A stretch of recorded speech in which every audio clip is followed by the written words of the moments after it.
رزق کی قدر کرو۔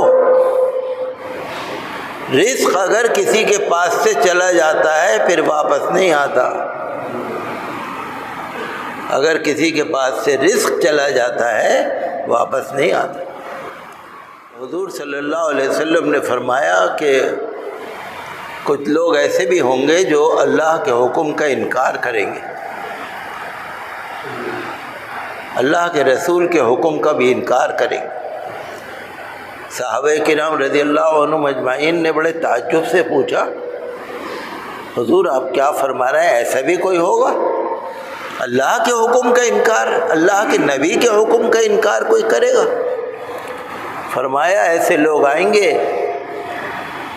جو قالینوں پر اور گاتکیوں پر لگے بیٹھے ہوں گے، تکیے لگائے بیٹھے ہوں گے، بڑی بڑی مسندوں پہ بیٹھے ہوں گے اور حکم چلائیں گے، جو ہم کہیں وہ کرو، جیسا ہم کہیں وہ کرو۔ اپنے نوکروں پر، اپنے خادموں پر، اپنے ملازموں پر حکم چلائیں گے، جو ہم کہیں وہ کرو۔ ان کے سامنے آپ اللہ کا، اللہ کے رسول کا نام نہیں لے سکتے۔ تو آج جس طرح کی ہماری زندگی ہے نا کہ شریعت سے ہم کوسوں دور ہیں،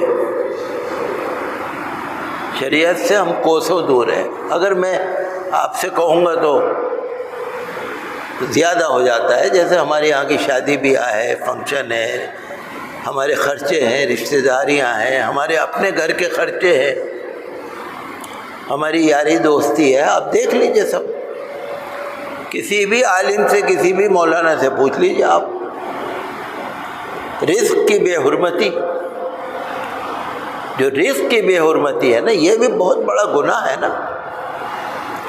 آپ نے بہت بڑا سا پنڈال لگا دیا، بہت ساری لائٹیں لگا دی بڑھیا بڑھیا، بہت ساری ٹیبل سجا دی کھانے کی، ادھر ادھر ٹیبل ہی ٹیبل، کھانا ہی کھانا، بڑھیا ہی بڑھیا۔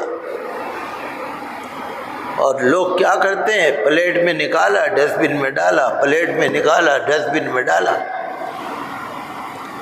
یہ سب چیزیں جو ہے نا، یہ کہیں نہ کہیں انہی چیزوں پہ تو اشارہ ہے، الفاظ نہیں ہیں وہ۔ ایک مرتبہ حضور صلی اللہ علیہ وسلم گھر میں تشریف لائے، ایک چھوٹی سا روٹی کا ٹکڑا پڑا ہوا تھا۔ حضور صلی اللہ علیہ وسلم نے اس کو اٹھایا، اس کی مٹی کو جھاڑا، اور مجھے دھیان نہیں ہے اس کو ذرا رکھ دیا دھیان سے، یا آپ نے کھا لیا، اور حضرت عائشہ صدیقہ رضی اللہ عنہا سے فرمایا کہ رزق کی قدر کرو۔ رزق اگر کسی کے پاس سے چلا جاتا ہے پھر واپس نہیں آتا۔ اگر کسی کے پاس سے رزق چلا جاتا ہے واپس نہیں آتا۔ تو حدیث شریف میں ہے نا، روٹی کی قدر کرو، رزق کی قدر کرو، ہے نا؟ میں غلط تو نہیں کہہ رہا آپ سے، میں الفاظ الگ ہیں میرے، مطلب تو وہی ہے۔ تو میں کسی کو نہیں کہہ رہا، اس میں ہم اور آپ سب شامل ہیں کہ جو ہم کہہ رہے ہیں وہ کرو۔ اللہ نے کیا کہا ہے، اللہ کے رسول نے کیا کہا ہے، ہاں ٹھیک ہے دیکھا جائے گا بعد میں، ابھی تو جو ہم کہہ رہے ہیں وہ کرو۔ تو حضور صلی اللہ علیہ وسلم نے فرمایا ایسے لوگ آئیں گے۔ حضور صلی اللہ علیہ وسلم نے جو فرمایا کہ وہ انسان جو حلال کھائے، حلال کمائی، وہ انسان جو حلال کمائی کھائے، من اکل طیبا، جو حلال کمائی کھائے۔ کئی دفعہ ہماری بزنس میں، کمائی میں بھی تو ہمارا ناجائز شامل ہو جاتا ہے نا۔ اگر آپ دکان پہ بیٹھے ہیں اور گاہک آیا، آپ نے اس سے کہہ دیا کہ بھائی دیکھو ہمیں تو ہماری خرید ہی اتنے کی ہے، ہمیں تو کوئی نفع ہی نہیں ہو رہا، ہمیں تو اس میں نقصان ہو رہا ہے، ہم جو آپ کو دے رہے ہیں ہمیں تو نقصان ہو رہا ہے، ہمیں تو کوئی فائدہ ہی نہیں ہے۔ اگر کسی نے جھوٹ بولا ہے تو اس کی آمدنی ناجائز ہو گئی نہیں، ناجائز ہو ہی جائے گی۔ تو چھوٹی چھوٹی باتیں، ذرا سا بھی اگر آپ نے جھوٹ بول دیا کسی چیز میں وہ ناجائز ہو جائے گی۔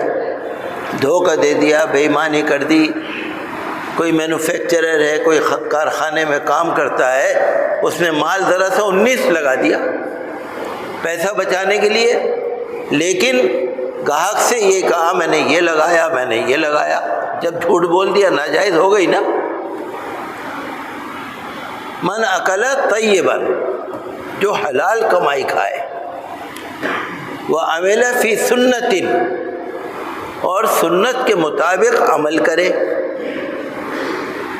وَأَمِنَ جَارُهُ بَوَائِقَهُ، اور جس کا پڑوسی اس کی تکلیف سے بچا رہے، وہ ایسا انسان جنت میں جائے گا۔ کتنی سخت پابندی! من اکل طیبا، حلال کمائی۔ آج کل تو لوگ شراب، کباب، جوا، سٹا، سود، بیاز، جو آج کل نئی نئی بینکوں میں اسکیمیں چلتی ہیں طرح طرح کی، مجھے تو نہیں آتی، بولی والی لاٹری ہے، کیا کیا ہے، ذرا سا بھی اگر ناجائز شامل ہو گیا نا، من اکل طیبا، جو حلال کمائی کھائے، وعمل فی سنت، اور سنت کے مطابق عمل کرے، وَأَمِنَ جَارُهُ بَوَائِقَهُ، اور اس کے پڑوسی اس کی تکلیف سے محفوظ رہے۔ بہت کتنی بڑی پابندی ہے یہ، کہ اس کے پڑوسی اس کے شر سے محفوظ رہے۔ آج آپ کہہ سکتے ہیں کوئی ایسا ملے گا آپ کو جس سے پڑوسی خوش ہو، یا پڑوسی سمجھتا ہو کہ ہاں جی مجھے ان سے کوئی تکلیف نہیں ہے؟ حضور نے فرمایا جس میں یہ 3 چیزیں پائی جائیں گی وہ جنت میں جائے گا۔ تو بہرحال میں تو مثال کے طور سے آپ کو بتاتا ہوں کہ ہمیں بہت زیادہ دھیان کرنے کی ضرورت ہے۔ ہمارے پیارے نبی صلی اللہ علیہ وسلم محسن انسانیت بن کر تشریف لائے ہیں، مانوتا کا احترام، محسن انسانیت خالی مسلمانوں کے نہیں ہے، رحمت للعالمین۔